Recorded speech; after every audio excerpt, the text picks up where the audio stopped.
মুহুর্মুহু গুলি আর সমন্বিত আক্রমণের মুখে মিয়ানমারের রাখাইন রাজ্যের ঘাঁটি ছেড়ে পালাচ্ছে জান্তা সেনারা। কেউ হাতে সাদা পতাকা দেখিয়ে করছেন আত্মসমর্পণ। রাজ্যটির পশ্চিম কমান্ড সদর দফতর দখলে নেয়ার এই ভিডিও ফুটেজ সম্প্রতি প্রকাশ করে বিদ্রোহী গোষ্ঠীটি।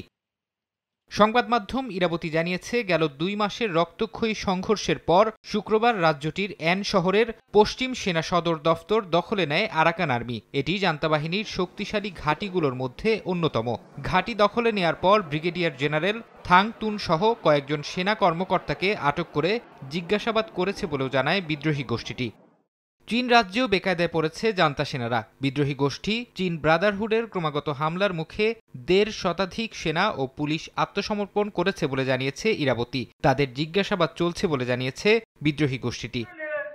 মিয়ানমারের এক সময়ের দুর্ধর্ষ সেনাবাহিনীর মধ্যে ফাটল ধরেছে। সেনাদের গুপ্তচররা গোপনে গণতন্ত্রপন্থী বিদ্রোহীদের পক্ষে কাজ করছে বলে বিবিসির এক অনুসন্ধানী রিপোর্টে উঠে এসেছে। এতে বলা হয়, গুপ্তচরদের সরবরাহ করা তথ্য বিদ্রোহীদের সামরিক বাহিনীর বিরুদ্ধে সফল হামলা চালাতে সাহায্য করছে। বিবিসি জানায়, সামরিক বাহিনী বর্তমানে মিয়ানমারের ১/৪ ভূখণ্ডের উপর নিয়ন্ত্রণ ধরে রেখেছে। অন্যদিকে জাতিগত সেনাবাহিনী এবং প্রতিরোধ গোষ্ঠীগুলো এখন দেশটির ৪২% ভূমি নিয়ন্ত্রণ করছে।